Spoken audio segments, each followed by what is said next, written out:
Deixa eu trazer o Cristiano Vilela aqui para entender os desdobramentos jurídicos desse caso. A partir desse momento, o que acontece? É para tentar descobrir não só a origem do dinheiro, mas o destino, se o dinheiro foi efetivamente destinado ao filme, não é, Vilela? Exatamente, Thiago. A princípio, tudo indica que, de fato, teve recurso de Vorcaro, que foi encaminhado, pelo menos em tese, a esse filme, a elaboração desse filme. Agora, justamente essa investigação, ela vai tentar analisar, primeiro, qual foi o elemento que deu fundamentação a esse patrocínio, entre aspas. Se de fato houve um patrocínio do ponto de vista comercial, cultural, de qualquer interesse, ou se eventualmente isso acabou escamoteando, teria escamoteado algum outro viés, algum outro interesse que possa esconder aí alguma atitude criminosa. Segundo, analisar se esse recurso efetivamente foi empregado na elaboração desse material do vídeo, ou então se eventualmente pode ter sido usado para uma outra finalidade. Se cogitou já por diversas vezes, foram feitas ilações de que teria ido para Eduardo Bolsonaro, para qualquer outra situação que representasse algum tipo de desvio em relação ao objeto central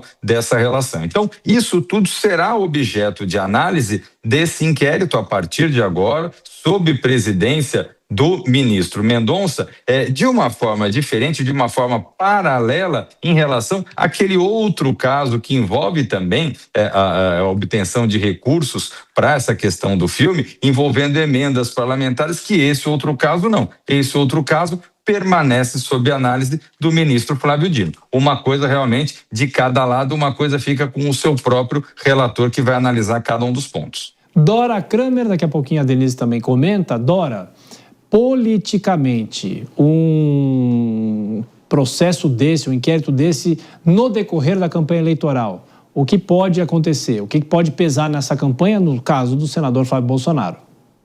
Olha, é bom lembrar que esse caso do Bolsonaro, do filme e tal, do Vorcaro, aliás, foi o detonador dessa fase que tem uns 2 meses que acontece um fato negativo atrás do outro para a campanha do Flávio Bolsonaro. Claro que a abertura desse inquérito traz de volta esse assunto, assim como traria ou como trará, se eventualmente houver a delação premiada do Vorcaro, porque o caso está aí.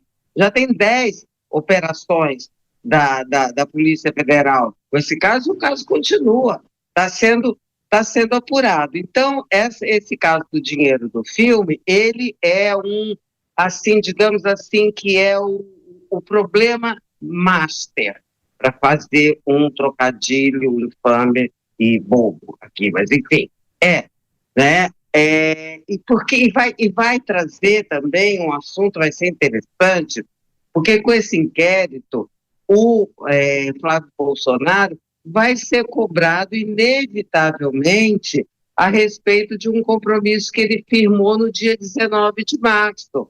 No dia 19 de março desse ano, ele disse que em 30 dias ele iria apresentar toda a contabilidade do filme Dark Horse para mostrar que não houve nenhum desvio, seja para manutenção do irmão lá nos Estados Unidos, seja para qualquer outra finalidade. Então, hoje é dia 23 de julho, né?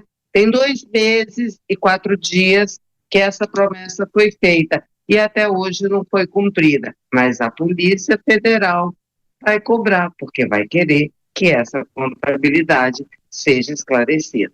Fica tranquilo que a Denise gostou do seu trocadilho aí. E agora, Denise, a questão é seguir o dinheiro, o destino do dinheiro, né, Denise? Eu acho que desde a origem, viu, Tiago? Não é só o destino, não. Porque na origem, quando foram divulgadas as mensagens entre Vorcaro e Flávio Bolsonaro, isso foi no mês de maio. Nós tivemos toda uma desculpa divergente de um lado e de outro. Valdemar Costa Neto entrou nesse processo.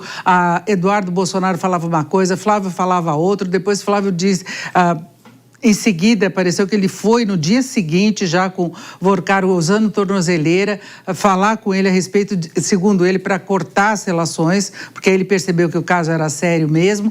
Tem a notícia sobre as notas que foram canceladas, que nós demos nessa semana, então é ver qual que era exatamente a relação entre Flávio Bolsonaro e Vorcaro, o porquê dele dar dinheiro para o financiamento desse filme, se havia só proximidade mesmo, era um apoio cultural a um filme que é produzido nos Estados Unidos, para contar parte da história do Brasil, da presidência, da candidatura, na verdade, do ex-presidente Bolsonaro, e depois a destinação, se os recursos foram para um fundo no qual Eduardo Bolsonaro, o advogado dele, tinha interferência. Isso foi admitido na época por Eduardo Bolsonaro, depois ficou aquele disse e não me disse, e não se teve um desfecho para esse assunto, uma explicação muito clara por que do patrocínio e qual a destinação dos recursos e por que esse filme custou tão caro, porque foi uma produção tão cara assim. Então tem muita coisa financeira, não apenas política, a ser esclarecida.